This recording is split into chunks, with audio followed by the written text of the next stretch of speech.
ना, इधर लिया और इधर छोड़ दिया, नाम अनुलोम विलोम है इसका। क्या, यहाँ से सांस लिया और ये छोड़ा, अब ये अनुलोम विलोम हो गया। इधर से लिया और इधर छोड़ा, तो इसका नाम अनुलोम विलोम है। ठीक, इसमें कोई शक नहीं, इसका नाम तो अनुलोम विलोम ही है। लेकिन इसकी विधि क्या है? इसकी सही विधि ये है कि ये लंबा चलता है। एक बार जो आप बैठे रहेंगे त्यों त्यों ये घटता जाएगा। कैसे? तो अभी अगर आप इस प्राणायाम को करेंगे तो ये ज़्यादातर आप लोग कितने सेकंडों में इसको कंप्लीट करते हैं, तो मिलान करके देख लो, आपको समझ में आ जाएगी। तो आप इधर से लेकर के इधर ला करके इधर जो छोड़ेंगे उसके सेकंड निकालोगे तो ज़्यादातर लोग इसको 5 से 10 सेकंड में इस प्रोजेक्ट को कंप्लीट, ज़्यादातर ये करके देखो हो जाएगा। मैं इधर टाइमर चालू करता हूँ, आप अपनी तसल्ली से अभ्यास करना। करने कितने हैं? 5 करने हैं। 5 में कितना समय लगेगा फिर वो डिवाइड कर देना। आपको सिर्फ जैसे ये सेकंड चालू हो गया, करो अच्छे से करो, करके चेक कर लेंगे, पता चल जाएगा। 7, 8, 9, 30 सेकंड में कितने प्राणायाम हो जाते हैं और देख लें। 13, 14, 15, 16, 17, 18, 19, 20, 21, 22, 23, 24, 25, 26, 27, 28, 29, 30. रिलैक्स करेंगे। ये थे 30 सेकंड। 30 सेकंड में कितने प्राणायाम हुए हैं? कितने हुए? 30, 2, 1,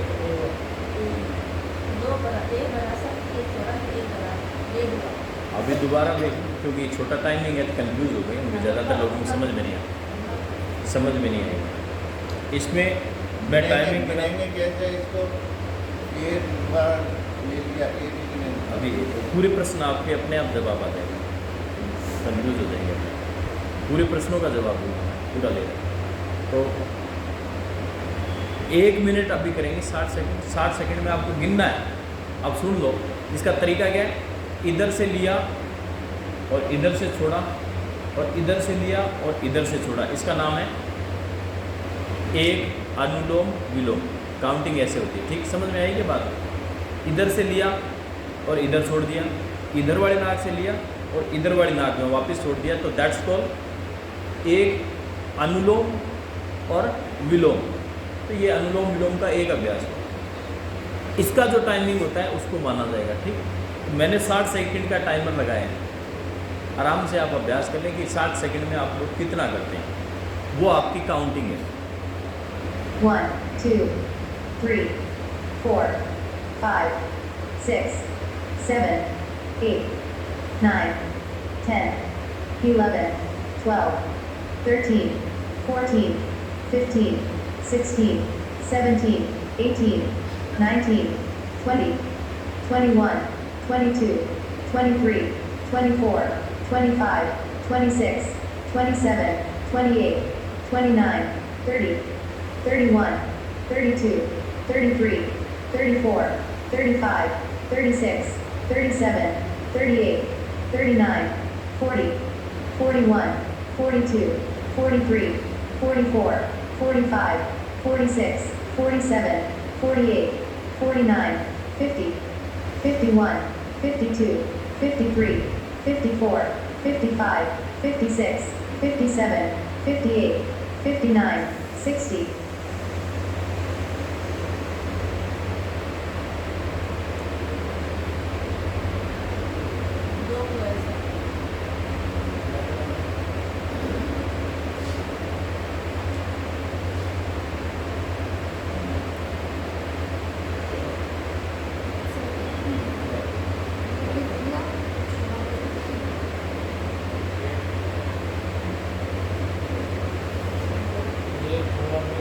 मोटा मोटी अब इसमें बात क्या ध्यान में रखने की होती है, अब इस बात को समझ लें कि ये प्राणायाम जो 60 सेकंड दिए गए हमने, तो 60 सेकंड में मोटा मोटी 2 हो सकते हैं, क्योंकि एक करना बहुत बड़ी साधना होती है। जो बहुत ज़्यादा प्रैक्टिशनर हैं, 4 साल के, 3 साल के, और जिनको प्राणायाम का ज्ञान है वो कर सकते हैं, जो 1 मिनट में एक या एक भी कंप्लीट नहीं होता, ज़्यादा उससे भी ज़्यादा समय लग सकता है। लेकिन ज़्यादातर इसमें 2 की एवरेज ठीक ठाक प्राणायाम के अंतर्गत आती है कि जिनका 2-30 सेकंड में कंप्लीट करते हैं वो ठीक है। लेकिन अगर 4 करते हैं इसमें या 5 करते हैं तो प्राणायाम सदा नहीं है। प्राणायाम तो करा उन्होंने, करना आता है, ये ठीक है, लेकिन प्राणायाम सदा नहीं, मतलब उसके जो उनको वांछित फल मिलने चाहिए थे वो नहीं मिले, अब चाहे कारण जो भी रहा। हाँ, श्वास की तकलीफ, जिनको अस्थमेटिक प्रॉब्लम होती है, हृदय की तकलीफ ज़्यादा होती है, उन लोगों को या एलर्जी आदि की तकलीफ होती है, तो उन लोगों को ज़रूर इसमें ज़्यादा बार श्वास लेना पड़ता है। श्वास मृत्यु है, आपको ये ध्यान में, श्वास ही जीवन है और सांस ही मृत्यु है। यदि ये श्वास तेज गति से चलनी चालू हो जाती है तो शरीर का ह्रास चालू हो जाएगा। ह्रास का मतलब मृत्यु चालू हो जाती है। जो घड़ियाँ आपकी जीने की है उनमें से घड़ियों की टाइमिंग कम होती जाएगी। ज्यों ज्यों आपका सांस लंबा होता जाएगा त्यों त्यों तो आपकी उम्र बढ़ेगी। ज्यों ज्यों सांस की गति तेज़ होती जाएगी, 1 मिनट में 15 सांस के करीब की एवरेज है, 12 से 15 सांस हम सामान्यतः लेते हैं। लेकिन जैसे रनिंग आदि करते हैं तो उसमें श्वास 15 से 30, 35, 40 तक हो सकती है, वो कोई बात नहीं। सामान्य अवस्था में 10-12 श्वास, बहुत ज़्यादा रेस्टिंग स्थिति आ जाएगी तो 5 श्वास, बहुत अधिक ध्यान की स्थिति, प्राणायाम की बढ़िया स्थिति आ जाएगी तो 1 श्वास, और ज़्यादा उन्नत मेडिटेशन आदि हो जाते हैं तो ऐसी स्थिति में 2 मिनट में 1 श्वास लगभग धीरे धीरे चलने लग जाता है, बहुत धीमी गति हो जाती है। लेकिन ये स्थिति पकड़ने के लिए आधा पौना घंटा, 1 घंटा या 2 घंटे चाहिए। मतलब 2 घंटे कोई धीरे धीरे अभ्यास करता हुआ बैठा है आराम से, कोई तनाव नहीं ले रहा है, मोबाइल उठा नहीं रहा है, इधर उधर जा नहीं रहा है, उठ नहीं रहा है, बैठ नहीं रहा है, केवल अपने जगह पर बैठा है और प्राणायाम कर रहा है, 1 से 1.5 घंटे में 2-4 साल जिनकी प्रैक्टिस है उनका टाइमिंग 1 मिनट से 2 मिनट हो जाएगा। यानी कि एक जो श्वास है वो 2 मिनट तक, 1.5 मिनट तक जा सकती, चली जाती है। जितनी श्वास धीमी चलेगी, लंबी चलेगी, उतना ही शरीर स्थिर रहेगा, उतना ही मन स्थिर रहेगा, उतना ही ब्लड प्रेशर सामान्य रहेगा, उतना ही शरीर के अंगों पर प्रेशर कम बढ़ेगा। जितनी ही श्वास तेज गति से चलेगी और कंटिन्यू चलेगी, उतना ही शरीर का नुकसान होगा, एनर्जी का ह्रास होगा, ब्लड प्रेशर हाई होगा, किडनी पर, हार्ट पर और शरीर के दूसरे अंगों पर भी उसके नुकसान परिलक्षित होने लग जाते हैं, दिखने लग जाते हैं। और मन में भी संतोष नहीं रहेगा, चंचलता ज़्यादा है, रजोगुण ज़्यादा रहेगा, क्रियाशीलता ज़्यादा रहेगी, क्रोध ज़्यादा रहेगा, उसमें टिकाव रहेगा ही नहीं।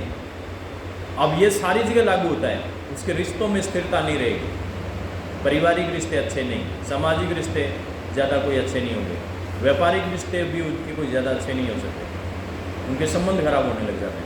क्योंकि चंचलता, अत्यधिक चंचलता होगी तो टिकाव आएगा ही, ना तो जबान को टिकाव आ सकता है, ना आँख को टिकाव आ सकता है, ना श्रवण को बार बार वो भागेगा काम के लिए, और फिर पैर भी टिकने नहीं देंगे।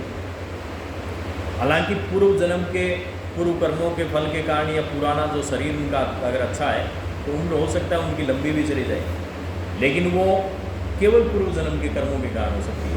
कई बार अपने माता पिता से अच्छे जीन मिले होते हैं, शरीर पहले से ही अच्छा सुंदर है, अच्छी उम्र लेने वाला है, तो ऐसी स्थिति में आयु मिलती है। बीमारियां होने के बावजूद भी या स्वास्थ्य थोड़ा प्रतिकूल होगा तब भी लंबी आयु निकाल लेते हैं, कई बार पावर उनकी अलग तरह से रहती है। लेकिन अधिकांश मामलों में ये बात सत्य है। तो प्राणायाम के अंतर्गत इस बात का ध्यान रखना है, एक तो अनुलोम विलोम प्राणायाम का मतलब है संतुलन, इतना ही। लेकिन अगर हाई ब्लड प्रेशर चल रहा है तो चंद्रभेदी प्राणायाम पर ज़्यादा फोकस करना चाहिए, बार बार चंद्रभेदी प्राणायाम। बाएं नाक को जो है डोमिनेटिंग रखना होता है, उसी से श्वास को ज़्यादा लेना का प्रयास करना चाहिए। दिन में भी जब भी आपको फुर्सत मिले तब इसको बंद कर सकते हैं। इसको बंद करने का तरीका एक तो ये भी है कि नाक के ऊपर उंगली रख लेते हैं तो ऑटोमेटिक बाएं से चलने लग जाएगा। अन्यथा इनमें कई बार कुछ यौगिक प्रावधानों के अंतर्गत है कि छोटी मोटी बॉल लगा करके भी आप, जैसे रुई की, कॉटन की ठीक ठाक से एक बॉल बनती है, वो बना करके नाक में लगा देने से भी सुर दूसरा बदल जाता है, स्वर दूसरा चलने लग जाता है। कुछ देर तक सावधानीपूर्वक ये चीज़ें करी जा सकती हैं, इससे स्वास्थ्य में सुधार बहुत ज़्यादा होता है। तो ये प्राणायाम का एक चैप्टर आपको मैंने बताया, केवल एक